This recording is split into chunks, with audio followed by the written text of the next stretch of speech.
সংকটের জন্য দায়ী হচ্ছে বিদেশি এবং দেশীয় একটা দানচক্র, তাদের উচ্ছেদ করে শ্রমিকরা কৃষকরা তাদের কায়েম করতে হবে। সবাইকে ধন্যবাদ জানিয়ে আমি আবার বক্তব্য শেষ করছি। দুনিয়ার মধ্যে রাখবো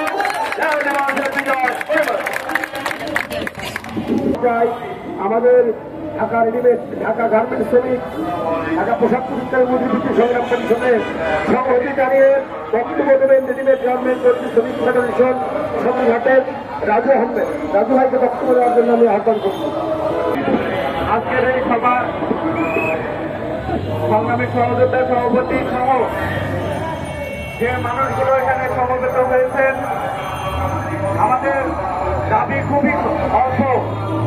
আমরা দিন এনে দিন খাওয়া মানুষগুলো এখানে শুধুমাত্র পেটের ক্ষুধার জ্বালা, সেই জ্বালার কথা আমাদের যে মালিকরা তাদেরকে জানানোর জন্য এখানে সমবেত হয়েছেন। আমরা রেডিমেড তৈরি শ্রমিক ফেডারেশন সদরঘাট অঞ্চল শাখার পক্ষ থেকে আপনাদেরকে অভিনন্দন জানাচ্ছি। আপনাদের এই শাসক গোষ্ঠী, ওই যে পূর্ববর্তী বক্তা বলে গেলেন, এই যে শাসক গোষ্ঠী যারা ক্ষমতায় আছেন, আগামী কয়েকদিন পরে রোজা, সেই রোজায় তারা 20 রোজা যখন যাবে আস্তে করে পালিয়ে যাবে। আপনারা এই যে এক মাস কাজ করবেন, আপনাদের কথা তারা ভাববে না। ঈদের আগে ছুটি দেবে, কোথায় ঈদ করবে তা তারা ভাববে না।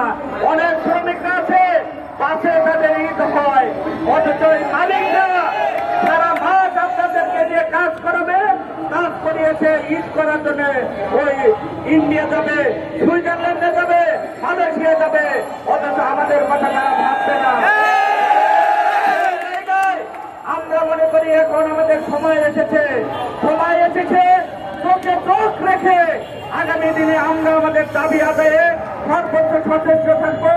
বাংলাদেশ রেডিমেড তৈরি শ্রমিক ফেডারেশন আপনাদের এই দাবির সাথে একত্রতা পোষণ করছে এবং আমরাও আপনাদের সাথে একসাথে এক রাস্তায় থেকে এই দাবি বাস্তবায়নে সর্বোচ্চ ভূমিকা পালন করব।